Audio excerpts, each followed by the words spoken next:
Now, on behalf of the FD Group, Mr. Farage. Thank you. Well, there's a certain sense of irony here this morning because, of course, this is the week when you were awarded the Nobel Peace Prize.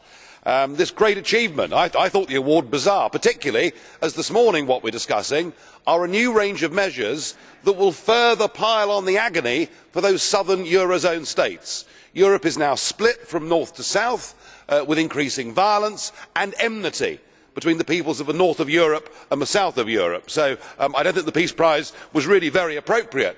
Not, of course, that will pose you a problem tomorrow, because there are no leaders in those southern European countries who frankly have got the courage to stand up to the might of Brussels and to challenge the Eurozone project.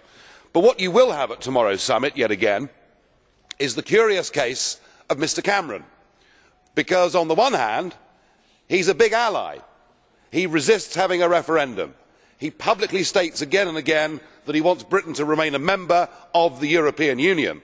And surprisingly, he has supported every one of your moves towards a fiscal union and a banking union. And Mr Verhofstadt, indeed, called Cameron the greatest federalist outside the Eurozone.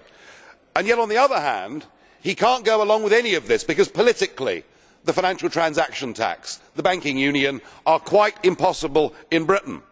But every time there is a summit and the Eurozone moves that little bit further forward, it leaves Britain and it leaves Cameron even more marginalised. In fact, it is barely worth him turning up tomorrow.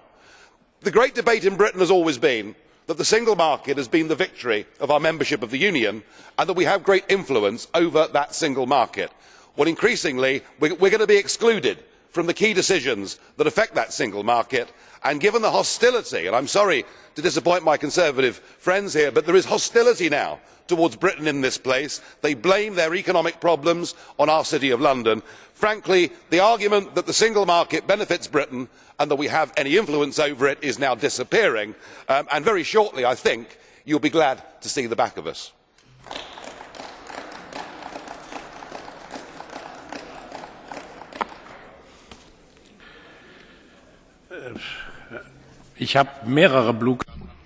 Lots of blue card requests,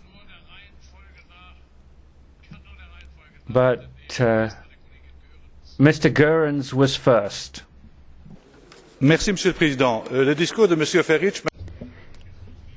Listening to Mr. Farage, I'm prompted to ask the following question. Mr. Farage, from your point of view, the success of reforms undertaken in the euro area, are those also in the interests of the UK, or do they run counter to the UK's interests?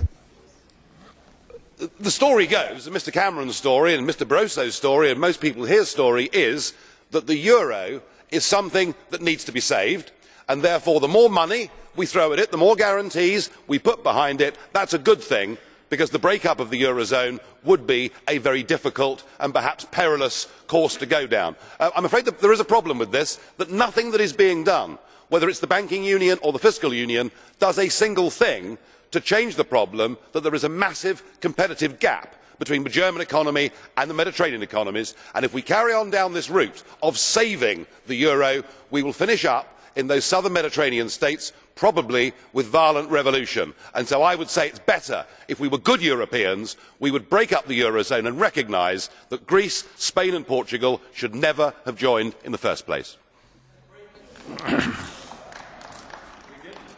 Das Wort hat jetzt für die